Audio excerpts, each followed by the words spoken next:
Yes, this is the last level of Call of Duty World at 4. It's not funny. I'm sorry. Because it's Call of Duty 5, you idiot. But, you know, I think they're going to go away from numbering their games. Except Modern Warfare 2. Modern Warfare 2 instead of Call of Duty 5 or Call of Duty 6. Oh. Or Call of Duty 7. So they're going to start numbering their branches of games. Call of Duty World at War 2. Modern Warfare 2. Yeah, or they're going to start calling it like... Or like the Need for Speed games is the way I was thinking of how they do it. Right, like Shift. If they numbered Need for Speed games, it would be on Need for Speed 2010. Yeah. Literally. So I think it's going to turn into that. So about this level here. About this level, last level of the game, you're in the Russian, or you're in Germany. This is a pretty easy level, actually, and I like that a lot. This first part is pretty fucking hard, though, because there's so many guys shooting at you. Just get up to this pillar right here, get for cover, and then you're going to be moving over to the right. You can go to the left or the right, but I found the right to be a lot easier. Don't bother shooting anybody until you get into this room on the right. And then just kind of crawl along here if you can. And almost none of the cover in this level, for whatever reason, provides good protection from grenades. So there'll be like a grenade on the opposite side of something you're hiding behind, and it'll kill you. So right now, just make sure that you're not walking backwards too much, because if you walk back too much, you'll get shot by the other people on the left flank. So just try to kill everybody you can in this room, and then you're going to push forward and then back into the main room.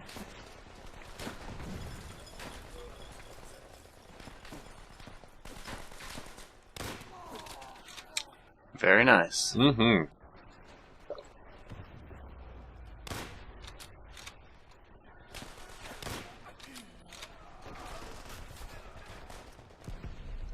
Yeah, so yeah.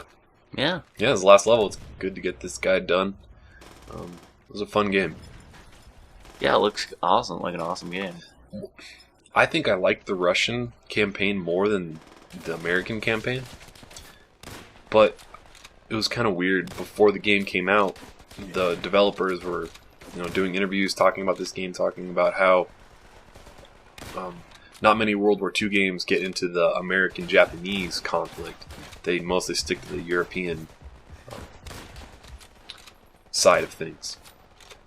And they really didn't talk at all or advertise at all that this game had anything to do with this Russian-German conflict at all. So, yeah, it seemed really Pacific Island based from the ads. From the advertising, yeah. So it's kind of weird seeing this in here, or surprising at least, because I felt kind of misled. But I like this part better in the long run, so it worked out all right. Yeah. But that's not really a super big thing in the grand scheme of the game or the advertising.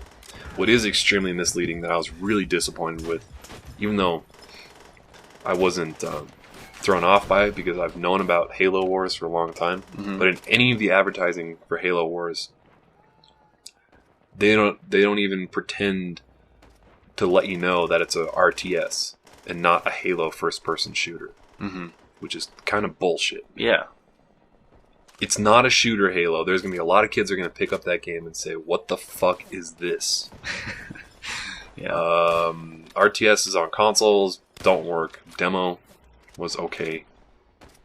And unless you played that demo, you're going to be kind of pissed off. Unless you know. Unless you know, but a lot of people don't know. A lot of people don't come to our website or read magazines or read Kotaku or IGN or 1UP or whatever. Yeah. They just see the commercial and like, oh, Halo game. Yeah. Sweet. And they might have heard that Halo 3 Recon is coming out in this year. In the late fall.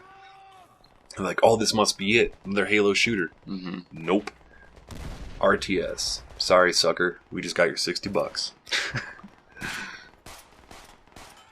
So now you're about to get a checkpoint when you walk in front of those stairs, and there's going to be a number of guys at the top of the stairs, and you got to kind of fight your way up. Toss some of your Molotov cocktails up there if you can. That'll burn them up and fry them as they come out of that main door. You know, it's kind of weird. I don't know really anything about guns, but this gun that I'm using right here, in every other Call of Duty game, they called it the MP44. But here they called it something different. I don't remember what they called it, but it's kind of... I don't know why they changed the name. And the MP44 was like the best gun in all the other Call of Duty games. And it was even in Call of Duty 4. It was an unlockable gun. A World War II gun. Oh, the name just showed up for a second and I missed it. Anyway, just be sure to pick up the Mosin or any other bolt-action rifle because, you know, like I've said a dozen times before, the bolt-action rifles are what this shit's about.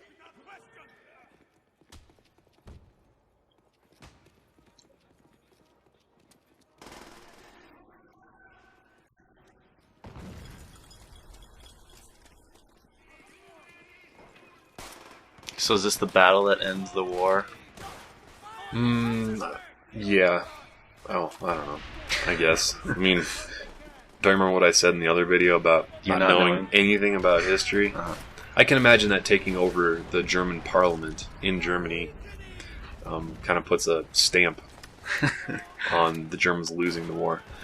Anyway, run upstairs, pick up that sniper rifle, and then run to this far corner over here. You get a really good flanking position on the Germans. And this is kind of cool because there's not many times in this game or in any other game where you have such a significant positional advantage over the guys you are trying to kill. So it's really kind of fun to just tear these guys apart with a really powerful sniper rifle, shooting down on them when they can barely even hit you at all. Yeah.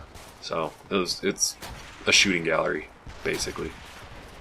You're going to be killing a whole bunch of guys down below. Just keep shooting. You have plenty of ammo. Don't worry about, you know, wasting it or anything. And then after you kill enough of them, the guys down below are going to charge forward, and then some text is going to pop up on your screen saying like, "Oh, we're running forward" or whatever.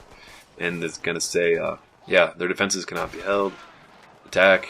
And then there's going to be a couple guys that pop up across the Parliament building that you need to snipe. And after you snipe all of them, you're going to get another cue from Reznov saying we must advance, and then you need to turn around and run down the stairs. First time I played through this, I didn't realize I was supposed to turn around and run down, and I sat up there for like 10 minutes just sniping people.